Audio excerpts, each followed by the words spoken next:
Let me pull up the overlay. Yes, so we're going to be looking at the Warlock coming out of Fizdarth versus the Druid coming out of WaningMoon.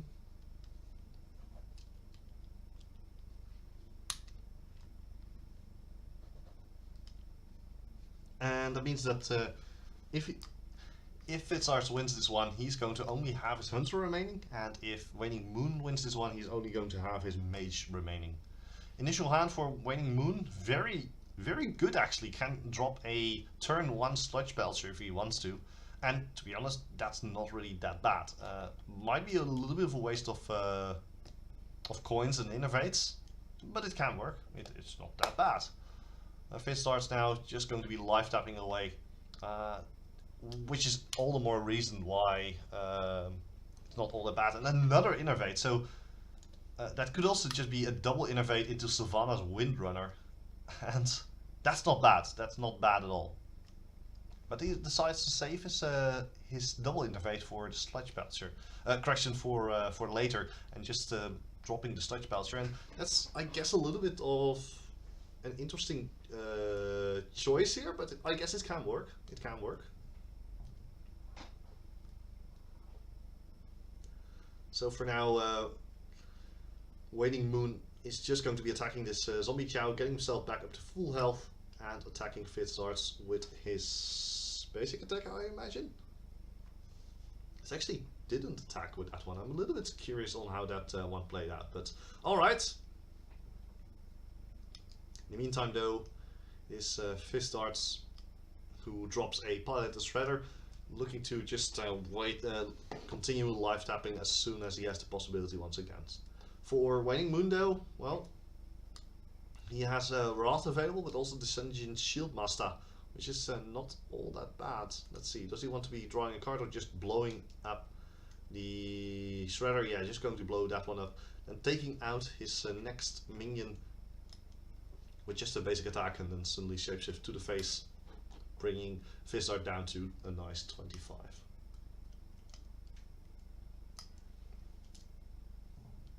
So the handlock with life tapping continues. Currently picked up the Mortal Coil, so could theoretically just pop that one, or well, go for the Sludge Belcher, which is not that bad. I just would probably go for the Mortal Coil here because of the fact that you can just get that additional card, and it would be Mortal Coil Bat. And Kel'Thuzad now on the side of WaningMoon, and this is where that Innervate turn kind of hurt him a little bit, because of the fact that, well, if he had a coin or an Innervate, then he could have been able to pick up Kel'Thuzad. But he decides, well, I'm at 30, I'm pretty confident here, I'm just going to be drawing 2 cards from my Ancient of Lore, giving him a nice hand to work with against the card advantage machine that is Fizdarth. So yeah, Mortal Coil probably into the Sludge Belcher. That's at the very least going to be taking that one out. Plus netting Fizdarth a card.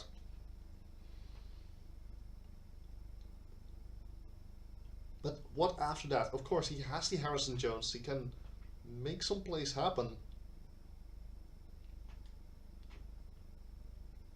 But let's take a quick look at the rest of his hand. He has the Big Game Hunter. That's not going to be useful. And finally, he draws the Twilight Drake, which was exactly the one he was looking for. But now the question is, does he want to actually wait for the additional turn with life tap, or is he just going to be dropping the Twilight Drake immediately? Both of them are not bad decisions per se. I mean, a 4/8 Twilight Drake is definitely not that bad. And at 6 mana, WaningMoon immediately going to be dropping the Sylvanas Windrunner. Not much that Fizdarth can do against that. So Ancient of Lore going to just take out the Sludge Belcher, and now both players are pretty much open for any type of assaults. So Fizdarth, he's going to be setting up his hand with life tap, going to be setting up everything against WaningMoon. He has the Earth Ring Farseer to survive a little bit longer. Sylvanas of his own is also in one of the possibilities. He has Siphon Soul for later on. He is just going to be working his way towards the Kel'Thuzad. And if he's going to be working towards Kel'Thuzad, he should most definitely be dropping the Windrunner right now. Most likely the Windrunner is going to be trading with each other, and if it doesn't, then the turn after you get Kel'Thuzad and you can just continue working with your Windrunner. So even more reasons to do so. So Fizdarth now running out of time, thinking about what he really wants. I'm going to be taking out the Ancient of Lore here and dropping low tap to make sure that his opponent cannot play, well, pretty much play any spells next turn. Not that it matters, because WaningMoon has no intention to actually drop this one, but playing the low tap is a smart move. He's quite far ahead in terms of board position, and things that he's afraid of, like swipe, are now not playable because of the fact that they cost 5 more. He has a pretty good setup here for the turn after. Kind of curious on what they're going to be doing with Sylvanas here. So Keeper of the Grove, 2 damage for silencing a minion. That's not too bad. Sylvanas Windrunner immediately picking up the Twilight Drake here. It's not bad. It's definitely not bad, but whether it's going to be enough, it's debatable. Right, so 8 mana now. What are they going to be? What is he going to be doing with that 8 mana? He has some options. Big Game Hunters, of course. There, Sylvanas is even better, to be honest. Just because of the fact that there is a chance that she can just take away Kel'Thuzad here, or anything that might be thrown at him. So WaningMoon will have to wait a little bit. We'll have to hold back his minion until he first clears the board, then drops Kel'Thuzad, and that will revive those minions. The issue though is the Drake will start as 4/1 stats, just because of the fact that he does not have a he does not get the battle cry from that one. But first, Mortal Coil just going to be picking up the Drake, and together with Siphon Soul should be more than enough to take down Kel'Thuzad. So it's not going to be infinite value. It's going to be some value. Don't get me wrong, but it's not going to be the infinite value that we so often see coming out of these Kel'Thuzads. Alright, so WaningMoon almost hitting 10 mana. Now has the ability to just turn things upside its head, and I would not be too surprised whether if WaningMoon is going to be going all in onto his opponent here. And to be honest, it makes sense. There is the possibility of drawing something that will deal quite a bit of damage, the combo as we all know it, and as we all love it. Ancient of War in general isn't all that bad. Also very, very tanky, especially given the fact that Fizdarth already uses Siphon Power, so most likely does not have another one. That makes the Ancient of War very hard to kill, and also a force to be reckoned with, although, well, he's running straight into the Black Knight as a result of that, and that's going to be hurting WaningMoon just a little bit. Although, Fizdarth's thinking about it, it's not that bad a deal, to be honest, just taking out his opponent. And yeah, he's still going to be dropping the Black Knight here. He has Voidwalker and Zombie Chow in his hand, so those are going to be dropped relatively soon. And Fizdarth just setting up what he does every single game, just setting up his board position. WaningMoon now, without any board position, will be just using his Wild Growth to get some cards. What's going to be coming out of that is a Wrath, which is not bad, just attacking and then drawing a card plus gaining a little bit of health. Well, actually, he doesn't gain any health whatsoever. But he's going to be dropping some of these Druid of Claws in Taunt mode, which will allow him to just sit back for just a little bit longer. No Mortal Coil on the side of Fizdarth, but there's going to be a huge Twilight Drake that has to be dealt with really, really fast, or else it's just going to be adding insult to injury. If we're looking at the setup right now, there are a few options here. Just actually, this one is not bad to draw at this critical juncture. But options are Shield Masters plus Shapeshift, Swipe, just take out half the board.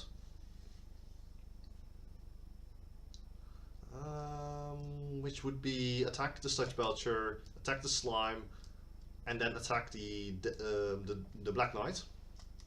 And then hope next turn that you can use your scenarios to great effect. I mean, scenarios also pretty much having the same effect as Savage Roar, only better.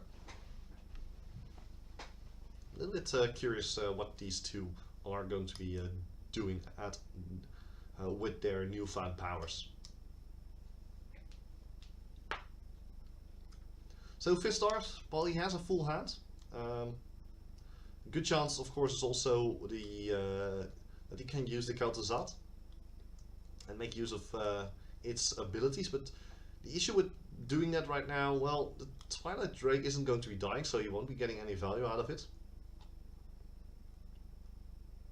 Which means that he's just going to be setting up for a little bit more than just dropping a big monster onto the battlefield.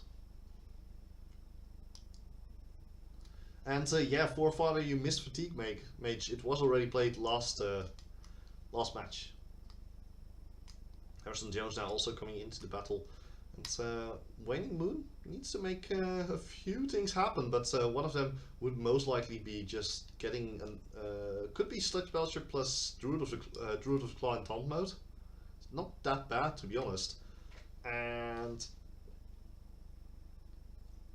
it would make it a lot harder for Fizdarth to actually win the game, because, well, he's going to be running out of powerful creatures sometime soon. 8 cards remaining on the side of Fizdarth. WaningMoon only has 10 remaining, so we might even go into a fatigue battle. Not a fatigue mage, but a fatigue druid in this case.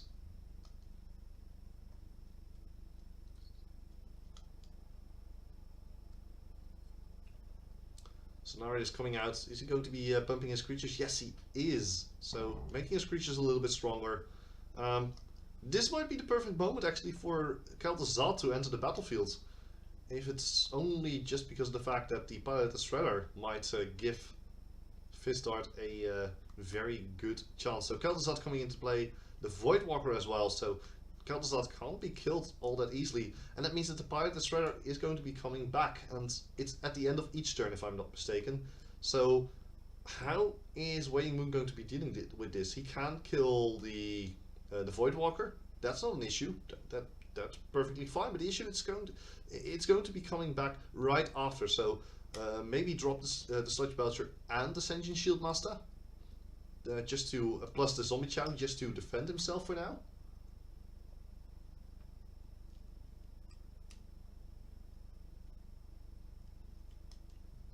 And well, setting up for the next fight, because, well, now the Warlock with Defender of Argus is going to be giving even more of his minions taunt, making it even harder to kill Kel'Thuzad, and making it even harder for WaningMoon to actually get through this immense amount of defense that Fizdarth is currently setting up.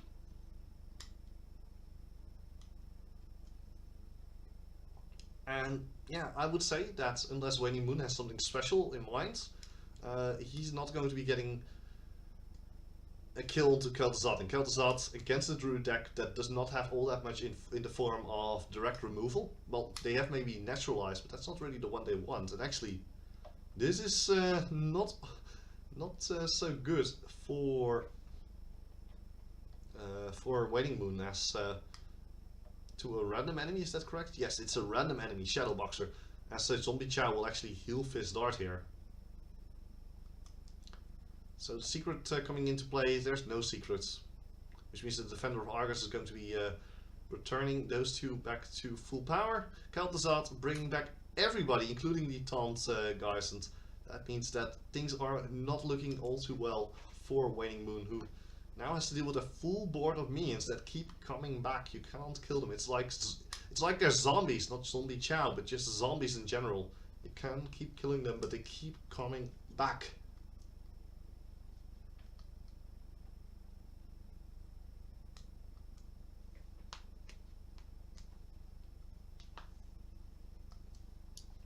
And WaningMoon is currently considering his options. What are his possibilities? Well, there are 3 creatures with taunt, minions with taunt currently on the battlefield. Yes, and it's WaningMoon who decides to concede. Yeah, there was not really much that WaningMoon could do at that point. Swipe would not have won him at all. I could not have won him the game. Naturalize, which is not a card that you see often, but that could have won him the game. I don't think he's actually playing that one. So yeah, nicely done here by his opponents. And if I'm actually looking at the stats, that means that only... Come on, why are you not working? Perfect. That only the Hunter on the side of Fizz is going to be available, which means that he knows what he's going to be up against. Most likely the aggro Hunter. So again, the Druid for WaningMoon, and Rexar running, correction, Fizz running the Rexar at this point. So let me pull up the overlay. Fizz currently 2-1. He only needs to win 1 more to get himself into the finals. And for those who are asking, what is this Warlock deck? It's a mix between the Handlock deck and the Demon Lock deck. So it works pretty well for Fizz apparently, and things are not all that bad. In this case though, Fizz, I think he changed to a different deck, because I've seen him play the full-on Handlock plus Demon Lock deck, and this looked more like a mid-range lock deck, to be honest. And it looks like things are about to get real. Yeah, things have gotten real. So WaningMoon currently sitting on his Wild Grove. I would imagine that this is going to be a turn. Has he already ended the turn? He's actually considering what he wants to be doing. He can actually go for a turn 1 Wild Grove, but that would be a little bit strange. Fizdarth at the same time, also considering what he wants to be doing. Maybe get a turn 1 Knife Juggler.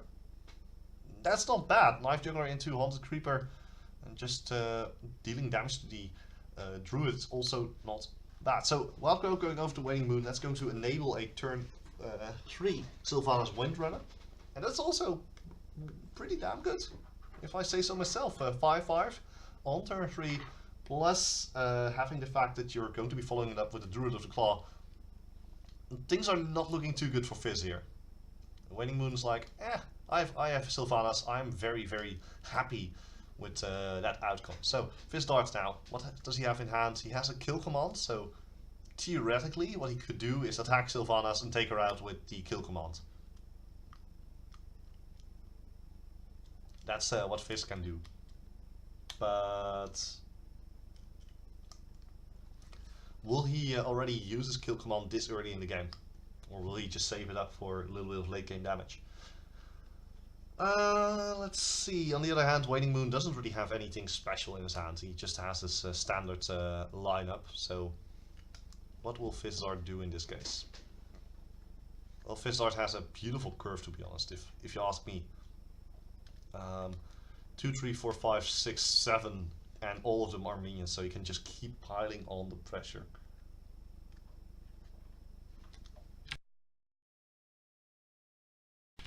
And WaningMoon, on the other hand, is just going to be falling back a little bit. So Sylvanas took a little bit of damage here, but she should be able to just continue the push into Fizz's hit points. Will there be a charge node? Going to be a taunt, so Sylvanas immediately taking out this creature here, or rather this minion. And Fizz, what is going to be? What is his plan in this case? Well, there's one way to get rid of Sylvanas and not lose anything. Let's send the spider into the Druid of the Claw, kill it with kill command, and then subsequently take out Sylvanas with the spider, and then drop the web spinner as the final play. That's one good option to get rid of Sylvanas before anything bad can happen.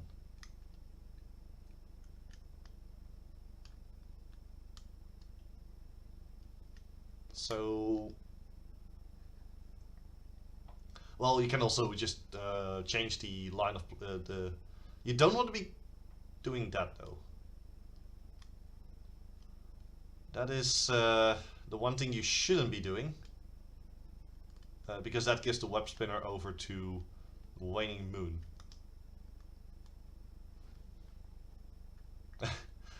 I think Fizz just realized what he just did. And yeah, if I were WaningMoon right now, I would say thank you. That's for certain. Other option, of course, kill it, draw a card. Death Rattle will actually work for WaningMoon, so he's going to get himself a beast. What does he get? He gets Malorn. Death Rattle, shuffle this minion into your deck. That's an amazing card to get as a druid. That's an amazing card. Just keep dropping it and keep smacking it into your opponent. Definitely a little bit of a mistake by Fizdarth here. Always make sure to check out your line of plays. So let's see what WaningMoon is going to be dropping here onto the battlefield. He does have Agent of War, but he can actually show Malorn. Okay. I can imagine that Fizdarth is like, this is not what I expected. This is not what I would have liked. But then again, yeah, well, Fizdarth is not really phased, just going to be dropping yet another Savannah High main to continue the battle here.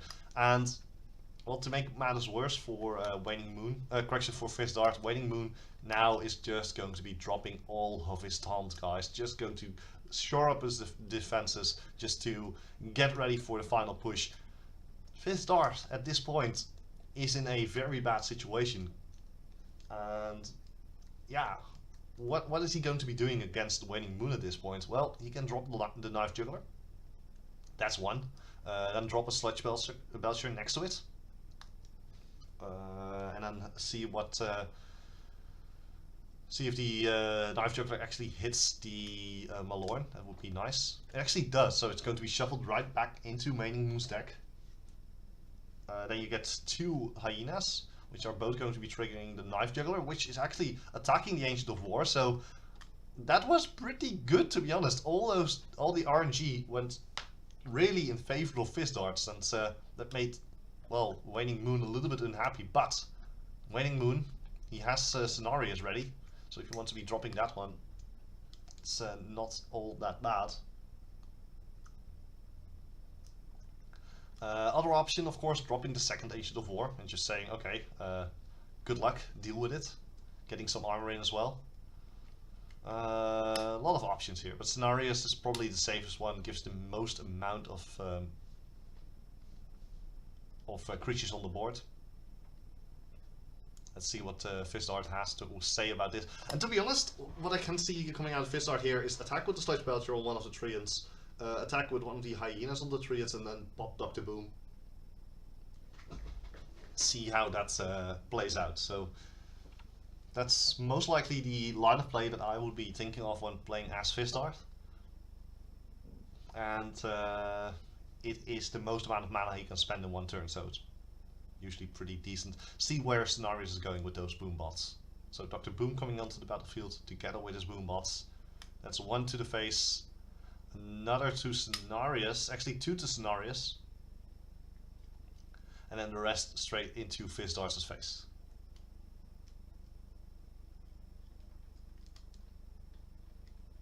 Ah, apparently the Spirelings aren't beasts. Okay, thank you.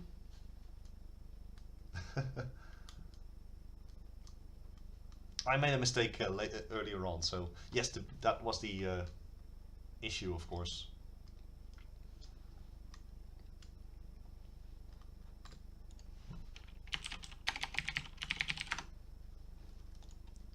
For now, though, the Scenarios in play for WaningMoon. Well, he's on 13. It's going to be somewhat hard to deal with this. Options are Wrath, take out the Sludge Belcher, and then follow it up with the Ancient of War. Actually, is it going to be 1 damage or 3 damage? Wrath on the Dr. Doom, then swipe the board and hope that you survive another turn. Let's see where the bombs go. The bombs go straight onto Scenarios. Sanjin's Shieldmaster keeping it alive.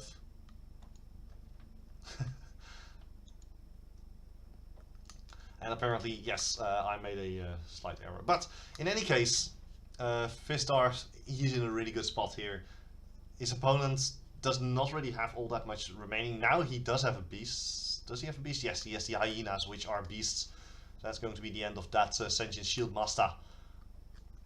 where Waning Moon going down to 4, dropping a bow, and that means that it's pretty much game here for Waning Moon.